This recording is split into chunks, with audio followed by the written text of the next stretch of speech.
What's up, my little pulselings? How's it going? Thank you for joining me today, where every day from Monday to Friday we will take a look at a different game to see if it's worth your hard-earned money or if it's not. If you like what you see, like and subscribe. It really helps the channel out. And on a Friday, if I do any Let's Play, I'll put it up then, so you got a bonus video. Let's get to the video. Sup, pulsers? Thank you for joining me today. We are looking at Glorious Companions.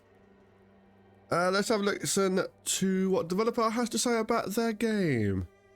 Explore the open world of Terscara as you advance through a series of challenging encounters in this epic turn-based tactical RPG. Lead a group of battle-proven champions. Delve into the ancient dungeons to collect the exclusive vault crystals and bring peace to the land on the brink of chaos. Yes. Basically, you're in charge of a little gang. Well, that's pretty much it. Anyway, it's a cool little game. This is the demo. So there are little bits and bobs. There's going to be a couple of races. Don't need to go into that. This is where you pick who your leader's going to be, who you're going to play. You can have Trapper, you can have a Blade Dancer, a Veteran, or an Engineer. I like the sword on board a Veteran. Now they each have their own strength, agility, defense, mind, swiftness, action points, health, and resource. They vary according to what they are, but I do think this guy is the easiest to use straight off the bat because he's got very straightforward skill. He increases the chance of them doing a counter attack. I don't find it that useful, but I do find his strength and defense very useful. You can choose your traits. I have +1 toughness and +1 mind. Mind is very important when you're in the map to use certain things such as cooking, healing. If you want to do any of that, hunting or anything like that, you need a high level of mind. That's why I get +1 mind. There's not that much because this is only a demo, so there's only a few of them, and this is his skill tree. So when you level up, when you've got enough points, you pick one of these in the row. Then it goes to the next one, you pick another one, and it goes to the next one, you pick another one, and so on and so forth. Let's jump into it. But there you go, that's a little setup. A company is called Pulsers, led by Pulsebeetle. I like the fact his shield also has the emblem on it as well. That little detail I think is pretty cool.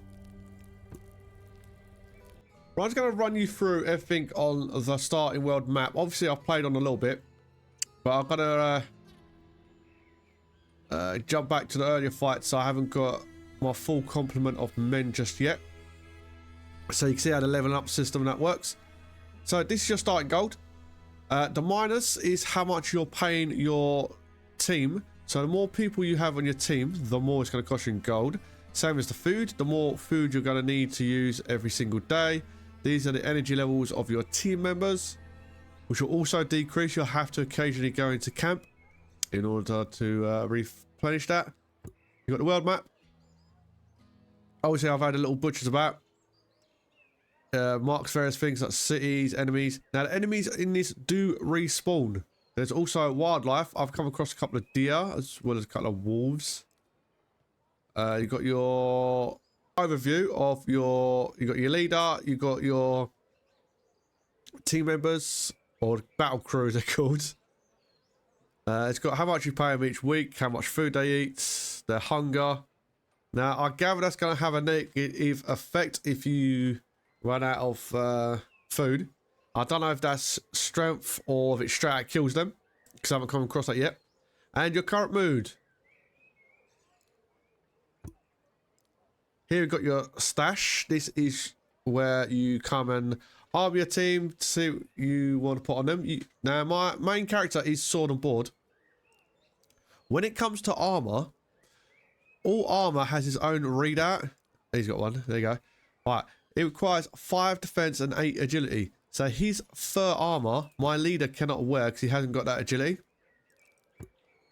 Same as helmets, arms and legs. Anything like that has its own stats on it of requirement. If you don't have the requirement, Doesn't matter what level you are, you just cannot use it, which, well, I really don't like as a mechanic. I do like the fact he's got our little emblem on his shield. I think that's a pretty cool little detail.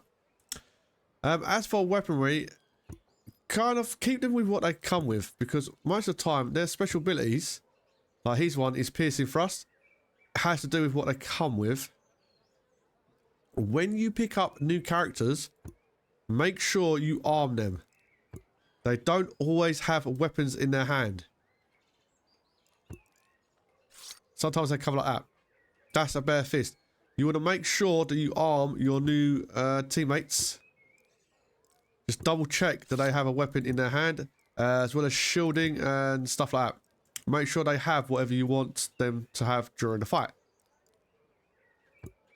Also, check their abilities, because it'll give you an idea of how you want to level them up according to what kind of person they are. These are both trappers, which is pretty much the same as this guy. He's also a trapper, so I'd want to give them spears as well, because they can unlock the piercing thrust, which means they hit the first unit as well as the second unit. Now, these guy comes with fur shoes, and this guy comes with just a chest plate. So they do come with some armor. Now, the best place I found to get armor was off bandits. They have quite a high drop rate. And that's it for the character screen. This is your company. These are points you give to your overall gang, whereas they have individual strength, defense, and other abilities like that. Your actual gang has its own thing as well. Now, the first point I always put in is going to be surgery. What this does is, as you walk around the world map, your guys will slowly regenerate health. So I'd put at least 1 point in that, because that comes in really useful after battles. The rest of them, it comes and goes however you want to equip your own company, but I do really prioritize that. I have not seen the construction side of it yet inside settlements. Well, we've got camp. Now, this is where you'll need things such as to increase your leader's mind, because his mind points need to be 8 in order to be assigned here. He will help heal another unit. You can auto assign it, and it will see what they want to do. This one increases happiness. I don't rate it that highly. The one I found the best is the training one, because when you get new guys, you can chuck them in now and basically train them. So you set up your camp. It's going to tell you how much food you're going to use, and it will also give you back your energy levels. So when your energy levels are low, you can come here and it will take it up to 100%, but it does cost you food and gold. So you want to make sure you stock up on food before you start messing about the camp system. You won't really need to do it for the first few levels. Anyway, I'm going to jump into the first fight so you can see the combat and how all that works. So this will be your first screen when it comes to the fight. Now, your character and all the other characters you deploy, for some reason, hover like this until you put them down. This is your next party member who's going to join you, who you're here to help.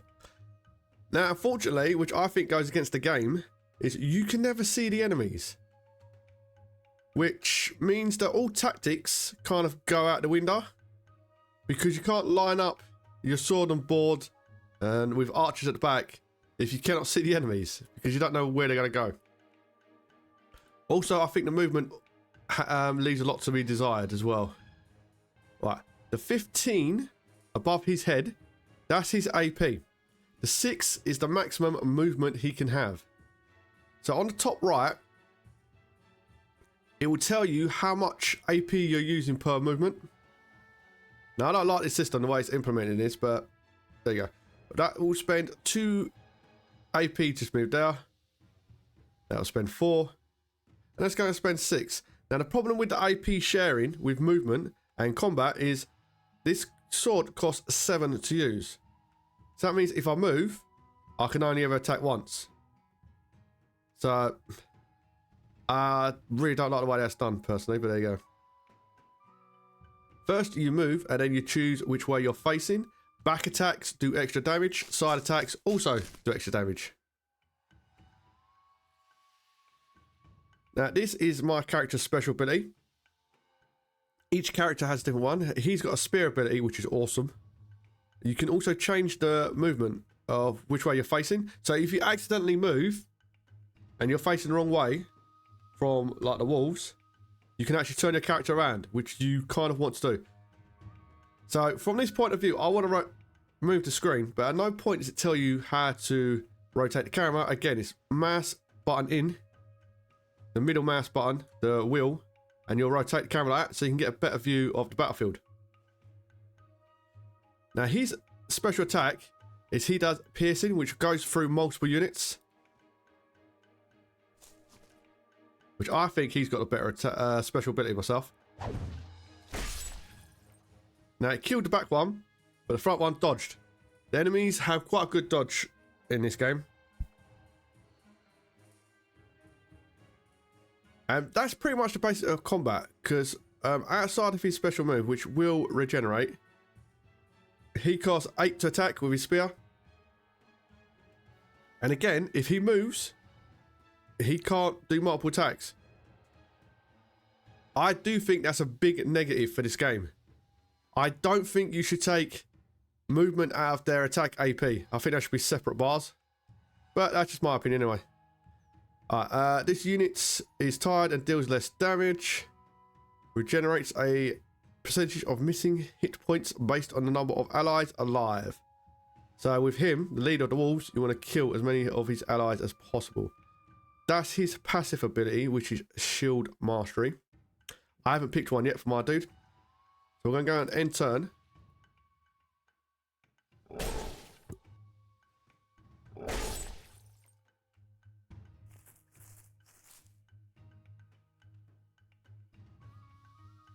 Now,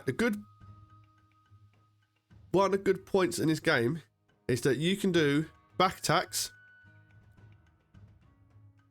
Plus, you can do attacks of opportunity.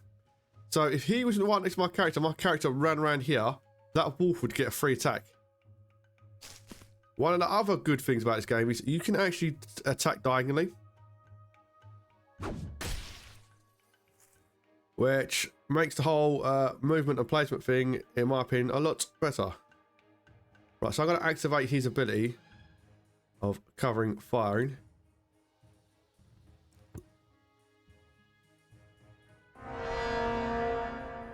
So it's going to give my other guy more of a chance to counterattack.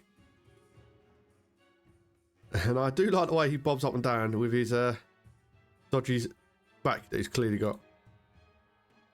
Right, so we're going to go on to this guy and we're going to attack with him. Straightforward attack. Now, because I didn't move, I get to attack twice because of my AP. Whereas if my character had moved, he would not have been able to attack twice.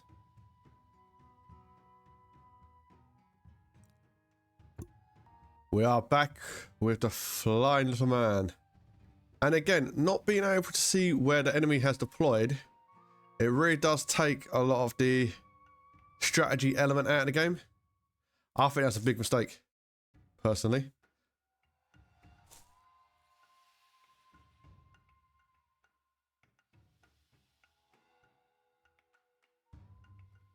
Right, I'm going to move up here. If I keep both my boys together, that should stop them getting around the side of us.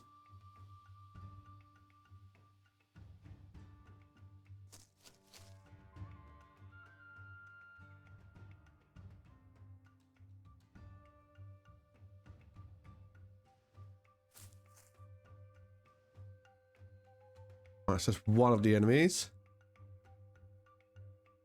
I'm going to go forward and move up here. Oh, all three of them over here. Oh, okay. As I move my other dude to the side. If they charge him, he can get around the back of them.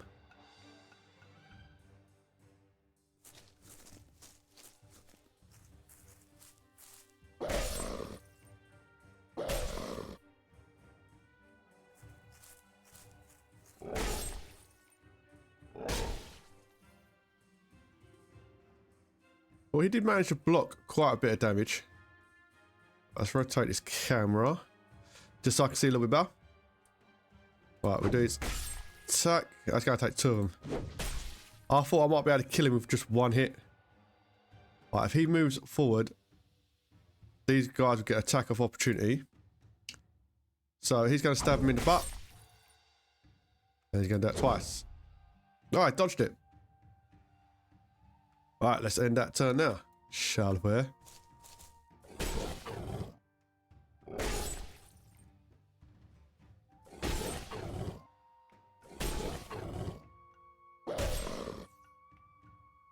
Oh, he broke my shield. He didn't do that last time I was practicing. Little sneak. Right, let's kill you. And let's do his special attack on you.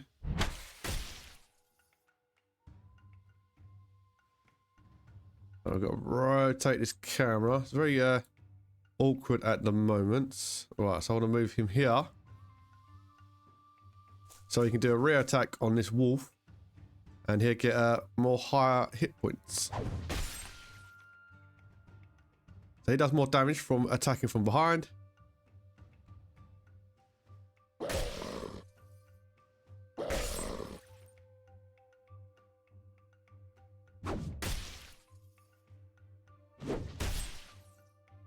And he's dead. And there is much rejoicing. You can also heal just a little bit after battle, which I think is pretty cool.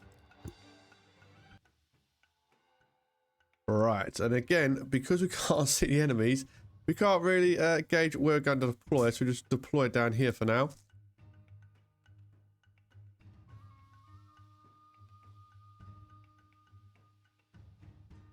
I would really like to see some of the ranged combat that your own characters can do. But you can't have everything now, can you? Oh, there we go. Found the baddies.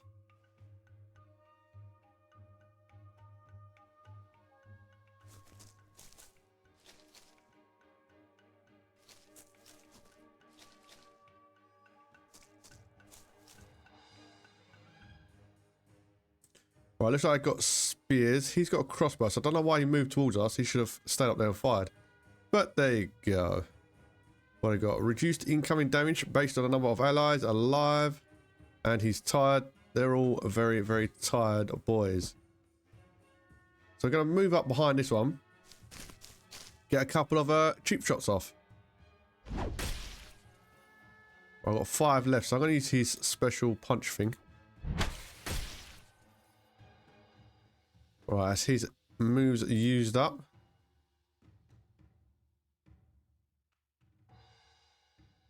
Remaining 6. Can I move up there though?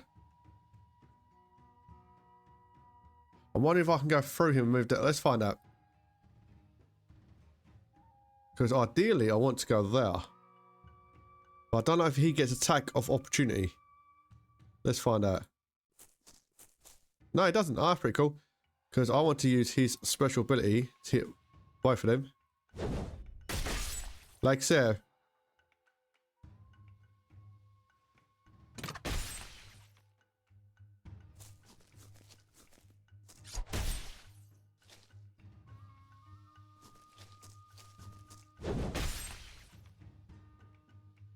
Oh, they surrounded our boys then. Right, let's take him out with him. If I can.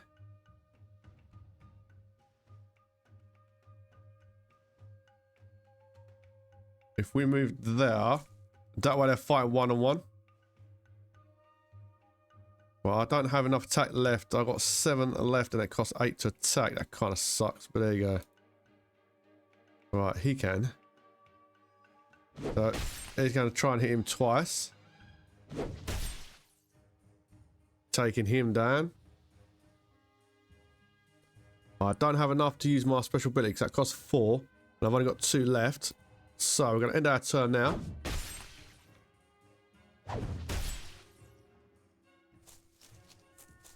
I do like the fact you get your shields back. But I don't see why they explode in the first place.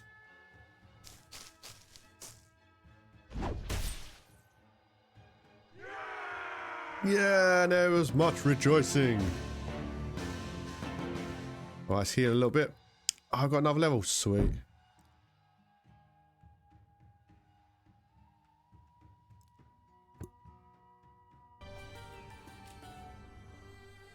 Well, that was the first couple of fights, just to give you an idea of how the combat works.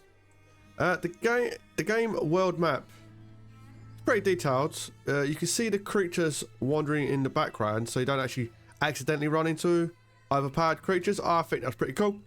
It's got all the basic elements of the game.